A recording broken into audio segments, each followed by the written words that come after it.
poco una noticia llamó la atención. ¿Qué pasó? En la Suprema Corte de Nuevo León pasa que una reforma tuvo la aprobación para poder negarse a atender a la población por objeción de conciencia. Según la publicación, ese término es una tremenda contradicción. La conciencia de verdad te da iluminación, no te ve de arriba abajo y te da una negación. No puede existir alguna buena razón para que haya leyes que se presten a la discriminación. Eso es un retroceso en la evolución, cuando incluso ya lo avala nuestra Constitución. Si para que una persona reciba tu atención necesitas ser de tu misma religión, de tu misma orientación, si es que pones condición, entonces creo que te equivocaste de profesión. El prejuicio y la moral es la sombra que lo inunda todo. Nadie por encima de alguien más. Nadie. Es la vía de la libertad. Si de por sí ya era difícil pa' mi gente del barrio, que si quiere alcanzar ficha debe llegar a las 4. Si consigue transporte y aguanta formado, ya solo le va a faltar ser moralmente aceptado. Fake news dice el Congreso del Estado, que no va dirigido a los grupos vulnerados. No me digas. ¿Y quién va a salir afectado? Pues los mismos de siempre, los grupos marginados. ¿O a poco crees que la hija de un político irá a hacerse un aborto en un hospital público? Los diputados que aprobaron la reforma, ¿crees que van a sacar copias mientras sus hijos se forman? Negarle un aborto a una niña en el ejercicio, o un pastel de bodas a unos gays por prejuicios, negar la entrada a negros en un edificio. Pero ellos no discriminan, solo niegan el servicio. El prejuicio y la moral. ¿Cómo? Ajá. Es la sombra que lo inunda todo. Todo. Nadie por encima de alguien más. Nadie. Es la clave de la libertad. Muchas gracias a nuestro querido Danger acá por abrir una emisión más de este espacio televisivo para hablar de buena fe. Bienvenidos, soy Estefanía Veloz y como estamos en el mes de que conmemoramos a nuestros muertos, en esta ocasión hablaremos del significado que tiene la muerte para las y los mexicanos. Para ello nos acompaña un extraordinario antropólogo que ha escrito e investigado a profundidad sobre este tema, Claudio Lovnitz, que en unos momentos más estará conversando con mi compañero Gibran. Pero antes vamos a ver qué nos dijeron en la calle sobre justamente la idea que tienen las personas sobre la muerte. La gente celebra sus muertecitos al año y les llevan sus alimentos a sus panteones con la credibilidad muy respetable de que pues, sus antepasados que ya han fallecido vendrán y tomarán los alimentos que ellos han preparado para sus difuntos. Cada persona que fallece, supongamos este año, fallecen y ya se les hace su novenario y se llevan al panteón y ya todo. Pero el Día de Muertos se les pone una ofrenda muy bonita, muy grande, y esperas a todas las personas del pueblo que llegan con un cirio, cada persona, les tienes que dar de comer a cada persona y recibes el cirio, lo prendes y lo vas poniendo para el difunto que falleció este año. Es muy bonito porque dicen que esa es como una fiesta para los difuntos, para que el primer año tengan luz para toda la vida. Pues lo más bonito es pues la tradición. Es una tradición que dejaron pues nuestros bisabuelos, nuestros abuelos. Bueno, mire, aquí en el mercado se maneja que se ponga una feria. En esa feria venden disfraces, adornos para el Día de Muertos, puestos que hacen el pan y aquí mismo lo venden para muerto, el pan de muerto, como le llaman, ¿no? Y es importante porque viene mucha gente a comprar. Vamos rápido a un corte y regresamos. Comparte lo bueno de la vida. Si lo dice Selecciones, es cierto. Te inspira, abre ventanas al mundo. Es seria, te hace reír, te hace llorar. Suscríbete a Selecciones y recibe 12 ejemplares al año. Con Selecciones siempre ganas. Recibe gratis un regalo al pagar tu suscripción. Me nació el gusto por los motores, ya que mi papá se dedicaba a reparar motores de automóviles. El liderazgo de un politécnico es ser una persona íntegra que maneje de forma adecuada toda la parte de la ingeniería, los recursos humanos que tiene a su alcance. Un politécnico no se puede quedar atrás, tiene que seguir adelante, superándose. El país necesita lo que es mucho desarrollo, mucha tecnología. Politécnico, corazón de México. ¿Qué significa hacer historia? Respondamos a la pregunta junto al historiador y profesor emérito del Colegio de México, Lorenzo Meyer, John y Sabina. Martes, 22 horas.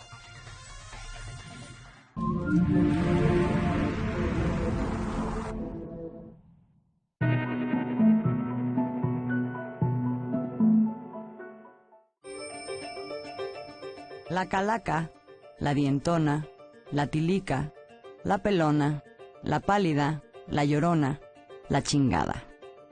Existen decenas de formas de referirse a aquella que se erigió como piedra angular de la identidad nacional del mexicano, la muerte.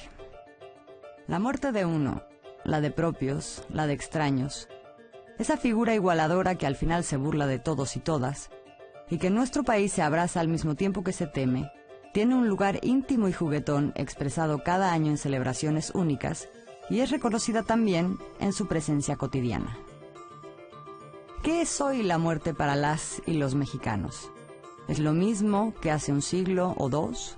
¿Es lo mismo que hace 50 años? ¿En dónde se encuentran la idea de esta como símbolo nacional desde el poder y la que existe y prevalece desde abajo?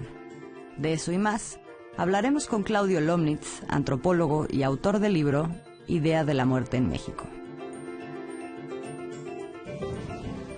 Buenas noches, público televidente. Buenas noches, doctor Claudio Lomnitz. Muchas gracias por estar aquí para conversar de buena fe. Quiero hablar sobre su libro, La muerte y la idea de México. Me parece un libro muy profundo, muy documentado y que probablemente no está, en un punto de vista que no está en la conversación pública. Predominan, por un lado, y creo que lo dice muy bien usted, lo platicábamos, una idea alimentada por el turismo y la comercialización del Día de Muertos que de una manera paradójica está engarzada con la impresión del México profundo, ¿no? Y de la extrema singularidad de nuestro país. Y también una reacción ante esa construcción ideológica, que es decir, no, la muerte no tiene nada de singular en México. Sí, es algo que nos inventamos. Pero nos encontramos con que ninguna de esas dos cosas son verdad. Sí. Usted plantea que sí hay, no sé si una singularidad, pero que la construcción cultural de la muerte sí depende de la característica muy mexicana de tener un Estado pretendidamente moderno, pero débil. Hay una función social y política de la muerte, por lo menos la hubo en el siglo XX. ¿Cómo describiría usted esa función? Pues el tema es difícil, exacto como dijo, porque siempre hay una tentación nacionalista hacia la singularidad. Todos los países quieren ser únicos, singulares. Cada país inventa el hilo negro, pero en realidad, si uno lo ve más sociológicamente, más antropológicamente, siempre hay muchas cosas en común en la historia humana y además muchas interconexiones, influencias de acá para allá.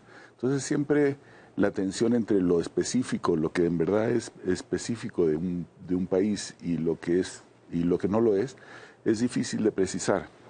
Y en el caso mexicano, una cosa que es interesante sí fue que en cierto momento hubo una especie de nacionalización de la muerte y del Día de Muertos, pero de la muerte, la idea de que la muerte como personaje tenía una cierta mirada hacia todo lo que pasa aquí, una mirada irónica, que es la mirada desde la muerte, ¿no? Pero también una mirada un poco de juguetona. Y eso... Y de intimidad, dice usted. De intimidad, sí, de intimidad, porque finalmente la muerte al final también siempre es muy individual. O sea, a cada uno nos toca nuestra hora. Cada uno de nosotros tiene su hora. Entonces la relación con la muerte siempre es a la vez colectiva y muy íntima. Y eso, el hecho de que México haya optado en el siglo XX, después de la Revolución, por identificar la muerte como algo nacional, sí es medio curioso, porque casi siempre los países han buscado construir su idea nacional como el espacio en que florece la vida. La vida, la seguridad. La seguridad y todo eso. Y yo creo que no están peleados. O sea, a veces se malinterpreta esa nacionalización como si fuera un culto a que la vida no importe. Y no creo que haya sido eso exactamente, sino más bien me parece que después de la Revolución Mexicana y en esos años, de los años 20, 30 y demás, la muerte sirvió en parte para hablar de una especie de conciliación nacional. Sí, observa usted un mural de Diego Rivera, donde la muerte aparece como elemento unificador o común a ricos y pobres, probablemente a revolucionarios y no revolucionarios. Sí. Están todos ahí juntos. Somos un país de enemigos, pero enemigos que están juntos. Y para conjurar esa muerte del aquí y del ahora, se le elabora culturalmente para que quiera decir otra cosa que nos unifique. Sí, ese es un tema que para mí fue un descubrimiento a la hora de estar pensando en ese libro, que es que la muerte, digamos, mexicana, es decir, después de la independencia, a partir del siglo XIX, después de la independencia, tiene que bregar con un par de cosas que también quizás no sean únicas, pero que sí son raras, ¿no? Una es la muerte de algunos de los próceres, o sea, el fusilamiento de Iturbide y el fusilamiento de Guerrero, donde en ambos casos tiene uno, digamos, los dos jefes de la independencia que consuman la independencia son muertos a manos de mexicanos, digamos, o a manos de compatriotas y ya no de realistas, ¿no? Entonces hay una especie, en el siglo XIX, una idea como de pecado original mexicano que tiene que ver con lo mexicano como enemigo de sí mismo. Sí. Matamos a los que nos dieron patria. Exacto, ¿no? Y ese es un tema en el siglo XIX que además luego se purga a veces alrededor de la guerra con Estados Unidos y la intervención francesa, ¿no? Que es si es que en realidad México no estuvo demasiado débil por sus pecados internos. Y esa era una idea muy del siglo XIX. Incluso la frase de Porfirio Díaz de pobre México tan... lejos de Dios y tan cerca de los Estados Unidos, o que se le atribuye a Porfirio Díaz, esa parte de tan lejos de Dios, hoy es difícil de entender, pero a lo que se refería entonces era justamente que no había suficiente virtud republicana entre los mexicanos y que no se habían sabido defender porque se habían matado entre sí. Sí, quizá esto responde a la elaboración del régimen de la posrevolución, digamos, el recordatorio de que hay una paz pactada y una muerte conjurada, pero que anda por aquí. Es decir, hay ese recordatorio de que hay una violencia posible, de que la guerra está por acá cerca, de que la muerte nos ronda. Sí. Desaparece en el neoliberalismo, o sigue una inercia distinta, pero el recordatorio, ese recordatorio de que somos un país de potenciales enemigos que no se están matando. Sí, eso es una muy interesante pregunta, la verdad. Yo creo que en parte sí desaparece un poco en el neoliberalismo porque lo que sucede es que hay una idea finalmente de que el mercado trae la paz. O sea, el libre intercambio impide la guerra. Es una idea muy antigua, ¿no? Pero... renace un poco, ¿no? Y entonces quizá haya habido cierto olvido de esa cosa como más personalizada que había en la época de la posrevolución, que es muy difícil, es una historia muy difícil de contar la mexicana, porque por ejemplo en la revolución pues tiene uno próceres que se matan unos a otros, es decir, bueno, pues Carranza, Obregón, Zapata, Villa, pues cada uno fue muerto a manos del otro y todos son héroes. Entonces, todos son importantes en la historia revolucionaria, posrevolucionaria. Entonces, yo creo que la parte de la posrevolución tenía que bregar con eso por su propia visión de la historia, mientras que el neoliberalismo un poco trata de darle carpetazo, una especie de paréntesis a toda esa época, regresar a otro momento mítico también. Todas estas historias son mitológicas, no es exactamente lo que sucedió, sino es cómo se cuenta, ¿no? Y cómo se cuenta, cómo se enseña la historia, ¿no? Claro, no hace falta quizá la paz pactada, ahí donde todos son libres de competir y de conseguir lo que les toca, ¿no? Puede ser que por ahí. Yo creo que hay algo así, y hay también, creo, no estoy seguro de esto, ¿no? Pero creo que en el intento a principios de la transición de los años 80 de contar la historia diciendo íbamos bien en la época de la República Restaurada, y tal vez al principio el porfiriato, y después Díaz se vuelve un dictador, se anquilosa y tienes la revolución, pero toda esa historia revolucionaria termina siendo una historia un poco de la corrupción. Sí. Entonces, el regreso a ese liberalismo más moderno, mitificado, ¿no? También, ¿no? Porque digamos que la época de Juárez, la época de Lerdo o principio de Porfirio Díaz, pues era también una época sumamente turbulenta. Sí. En que también habían muchos enemigos. Claro. Pero lo que se recupera es quizá el mismo ideal de una modernidad occidental, sí, más genérica y que no tenga que ver con una singularización de lo patrio. Sí, sí, es cierto. Y también creo que hay una especie de olvido que fue una de las cosas que consiguió, yo creo que Juárez y Porfirio Díaz también consiguieron, que fue olvidar un poco el conflicto que representó la intervención francesa. O sea, la intervención francesa finalmente hubo una alianza entre los conservadores y los franceses en contra de los liberales. Entonces fue una guerra civil, no fue únicamente una intervención extranjera. Claro. Y digamos, a partir de Juárez y de Díaz se trabaja mucho eso para medio olvidar, digamos, el elemento guerra civil y proyectarlo únicamente al extranjero. Y eso creo que les funcionó tan bien, lo contaron tan bien, que todavía hoy hay quien se la crea, ¿no? Sí. La muerte ha cambiado en México y ha cambiado nuestra relación. Después de que usted publicó ese libro, empezó la guerra, después 2 años después quizás. Sí. Y desde entonces tenemos 20,000 muertos por esa violencia que no hemos alcanzado ni siquiera a comprender bien. Hay elaboraciones culturales de la muerte que han adquirido un papel protagónico en ese proceso. Una que ya veía usted era la Santa Muerte. Pero supongo que ha habido cambios en otros aspectos. Sí. ¿Cuáles de esos cambios ve usted?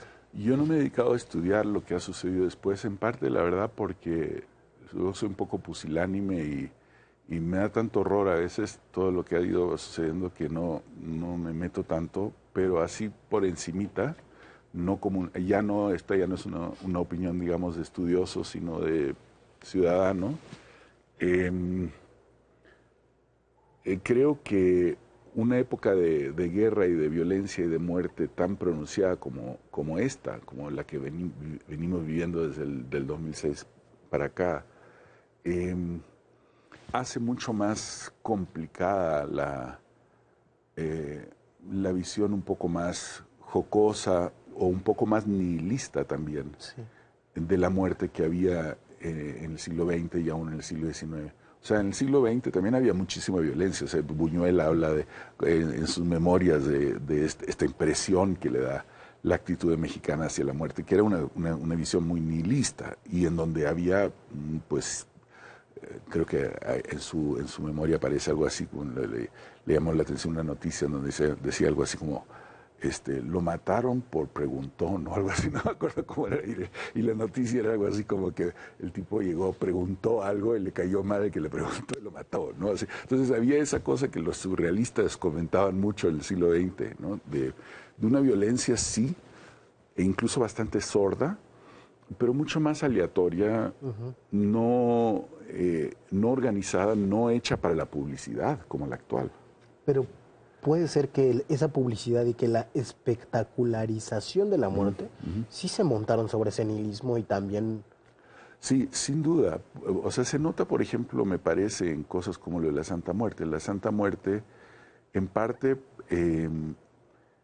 ocupa, me parece, algo de iconografía que no creo que sea mexicana, probablemente a mí me parece que viene más bien de Estados Unidos, o sea, medio heavy metal, medio Hollywood a veces, así de películas de terror, así tipo Halloween, ese tipo de cosas. Sí, es más la de la guadaña que la Catrina mexicana. Sí, no es una calavera, digamos, que haya sido pintada originalmente por Posada.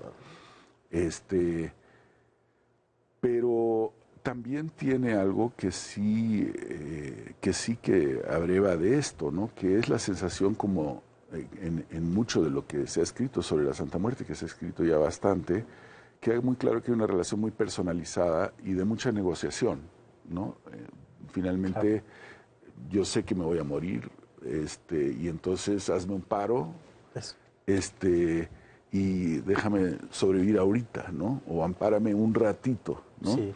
O échame la mano en esta cosa, o en esta muerte de otro, en un montón de configuraciones. Pero que todas tienen algo que sí es muy antiguo en México, creo, que es esa sensación de una temporalidad, digamos, perdón que suene tan académico y horrible, o sea, digamos una idea de que el futuro es incierto y puede ser incluso bastante corto. Entonces le pides un paro ahorita, porque realmente no sabes si vas a llegar a viejo. Claro. Es más, muy posiblemente no llegues a viejo, ¿no? Entonces, es una visión como muy provisional, en que se están negociando cosas muy provisionales. Y eso creo que sí no es nuevo. Eso no creo que sea novedad. Sí. ¿Cuáles son las novedades? Bueno, yo sí creo que por ejemplo, hay muchas cosas que vienen de modas que no son internas. Por ejemplo, la decapitación, que en cierto momento comenzó acá a ver cabezas, los caballeros templarios o los zetas. Eso no es algo que venga internamente de México, aunque hayan habido decapitaciones en la época colonial. A Hidalgo y compañía les cortaron la cabeza y las colgaron las cabezas en la Alhóndiga de Granaditas. O sea, no es que no haya habido antes, pero esa práctica realmente sí había caído en el olvido. Sí. Y tienes que ser un historiador para saber que lo hacían. O sea, estoy segurísimo que los zetas no viene de otro lado y viene del uso en las cosas terroristas y demás, de este tipo de cuestiones que han sido también muy, como la violencia mexicana, igual muy hábiles para el uso de medios y de publicidad. Y eso es distinto, eso es diferente. Eso se parece a la violencia de la Revolución. En la Revolución Mexicana había eso. Colgaban agentes en postes de telégrafos para que los vieran los que pasaran el tren. A eso sí se parece. Muchas gracias, doctor Claudio Lomnitz, por venir. Lo esperaremos en nuestra nueva temporada para conversar de buena fe. Y vamos a ir ahora a un corte y regresamos con las noticias falsas con nuestra compañera Estefanía Veloz.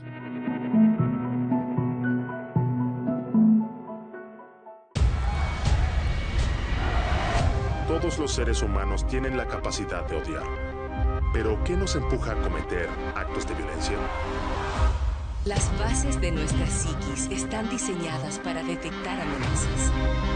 La ciencia es una herramienta poderosa para ayudarnos a luchar contra el conflicto. ¿No vale la pena esa lucha? ¡Ama, no odies! ¿Por qué odiamos? Cine del 11 presenta Ciclo Comedia de Oro. Yo soy modista en París. Yo soy reina del trono. México de mis recuerdos. Todos los hombres. Sábado, 22:30 horas. ¿Cómo entender la tragedia del clan Levarón, esta comunidad religiosa de exmiembros mormones? Le invito este lunes a las 23 horas en Sacro y Profano.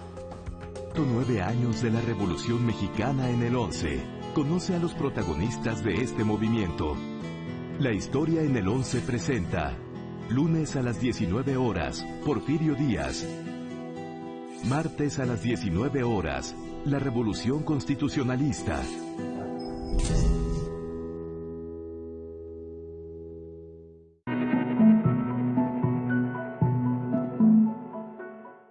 Bienvenidos a su sección de noticias falsas, esta sección que existe ahora que está de moda exagerar y mentir.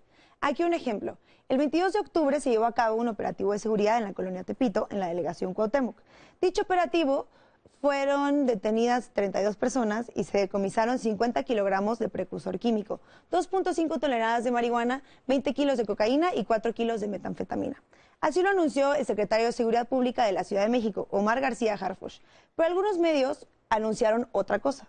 El Universal, por ejemplo, a través de su columna El Caballito, presentada el 1 de noviembre, informó la desaparición de la droga incautada en Tepito y señaló directamente a Omar García Harfuch como responsable. Lo malo es cuando uno agarra camino y otros le siguen. Y después de que el Universal publicó su nota, Radio Fórmula la replicó y así otros medios digitales enloquecieron en las redes sociales con la noticia. En la respuesta a la desinformación, la Secretaría de Seguridad Pública desmintió la noticia a través de un comunicado oficial, señalando desconocer el origen de dicha información. Incluso después tuvo que salir el propio secretario de Seguridad Pública local a desmentir la nota falsa. Bonita la han hecho últimamente algunos medios de comunicación con más de una información. Lo más grave es que además de mentirle a la ciudadanía, o sea usted, este comportamiento compulsivo ha empujado a que los funcionarios públicos tengan que estar dedicados no a informar lo que hacen, sus resultados, como corresponde en cualquier democracia de rendición de cuentas, sino a desmentir mentiras que salen por todos lados como champiñones.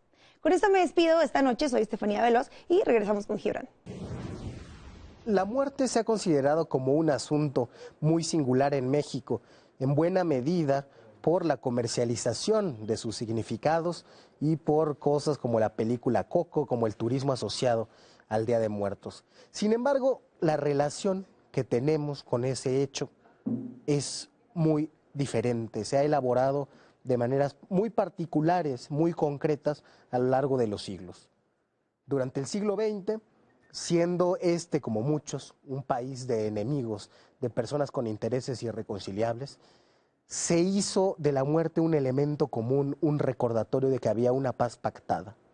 Ese recordatorio dejó de estar porque la política perdió su lugar, porque se pensó que el mercado resolvería los problemas y haría justicia para que a cada quien se le asignara lo que le tocaba.